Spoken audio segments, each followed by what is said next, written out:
It's the spring of 2000, and with birthdays right around the corner, I was thinking about what to get Dad for his birthday.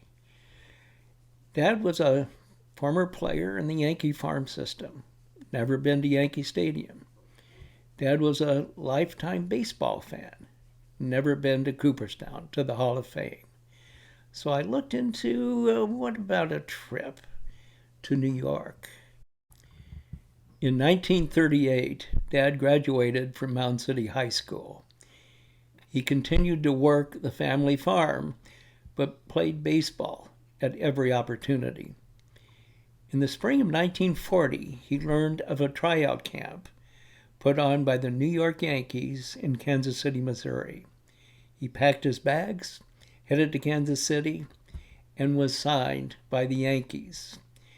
He briefly went to Joplin, Missouri, but ultimately was assigned to Norfolk, Nebraska, playing for the Norfolk Yankees.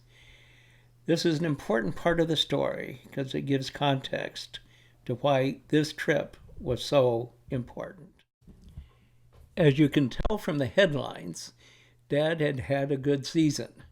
His numbers weren't eye-popping, but he had enough quality games to think there was a future in this game of baseball, but that was about to change. In December of 1941, his baseball career was over. He was off to Baltimore, Maryland to help build military aircraft for the war. It's the second week in April in the year 2000, and it's time to head to New York. We stayed at the Shelburne Hotel, which was located on the east side of New York City. We found this great Italian restaurant the first night, and we're ready for a big day of New York touring the next morning.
In late morning on the first day, we arrived at St. Patrick's Cathedral.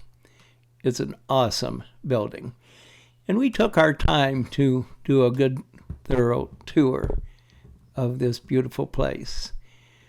Dad noticed that each of the pews were numbered, so he wanted to get a picture sitting in 79. Of course, it was his 79th birthday. But it took us longer than we expected because the even numbers were on one side, the odd numbers were on another. We got to 78 and it went to 80, and we couldn't figure out what happened to 79. Fortunately, we figured it out and got a great pick. It was time to head to the ballpark, so we headed back to Times Square, down to the subway system, got on a train in Times Square. We weren't certain which train we needed to take, so we picked, I believe, the number 4 and got on board. Dad sat down, picked up a conversation, of course, with a young man. His name was Zupnik. Zupnik had no idea what M.A. was saying, but they had a great conversation all the way to the ballpark. We got on the Ford train thinking we were headed to Yankee Stadium. Au contraire. We were on the wrong train and ended up in the middle of Harlem. Made a quick U-turn, got on the right train, headed to Yankee Stadium.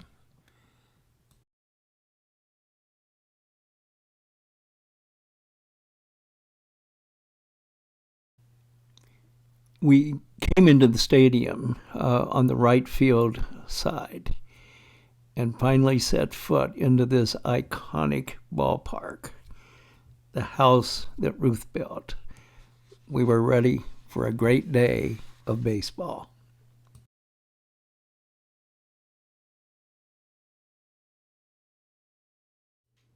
On 1, on 2, on 3.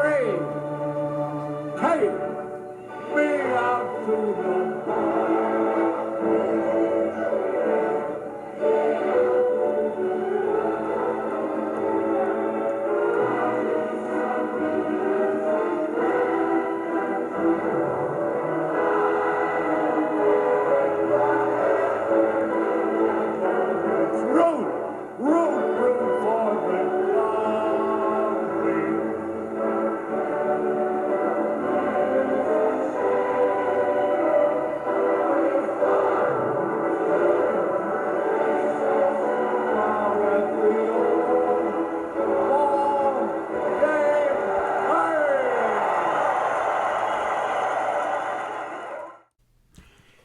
There was a picture in the program of a former player named Ralph Branca. What was done in those days is that the minor league teams would get the hand-me-downs from the major league teams when the uniforms were old, used, and discarded. And as it so happened, M.A.'s jersey was that of Ralph Branca. Ball game over. Yankees win. The Yankees win. Back to the stadium for Game 2. Start spreading the news. I'm leaving today. I want to be a part of it. New York, New York, these vagabond shoes, they are longing to stray right through the very heart of it. New York, New York, I want to wake up in a city that doesn't sleep and find I'm king of the hill, top of the heap. My small town blues, they are melting away. I'll make a brand new start of it in old New York. If I can make it there, I'll make it anywhere. It's up to you, New York. It's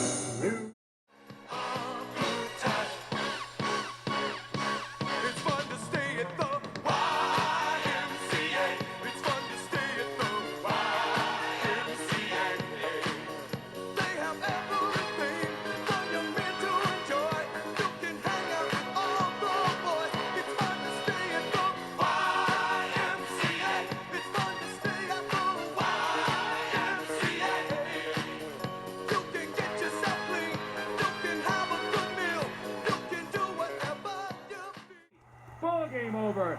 Yankees win. The Yankees win. It's time to head to Cooperstown. It's about a 4-hour drive from New York City. And we head up through Albany and traverse most of upper New York State, which is really beautiful. We could not get any lodging in Cooperstown, very small town and a popular place. So we ended up in a town called Oneonta, and it took us about 2 days to learn how to say that name. The following morning, we made our way to Cooperstown, spent a couple of hours checking the quaint little town out, and readied ourselves for a fun day at the Baseball Hall of Fame.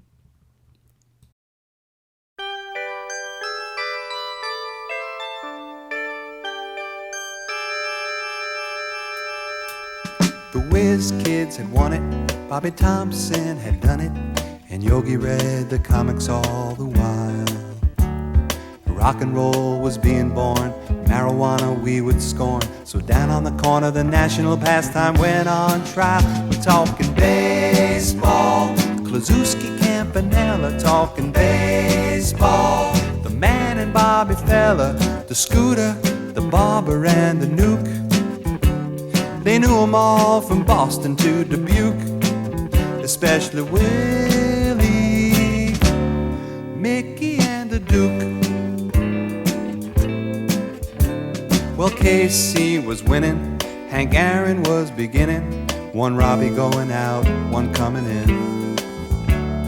Kiner and Midget Goodell, the Thumper and Mel Parnell, and Ike was the only one winning down in Washington. I'm talking baseball, Klazuski, Campanella, talking baseball. The Man and Bobby Fella, the Scooter. Sadly, it was time to go home. This was one of those lifetime memories that you just simply won't forget.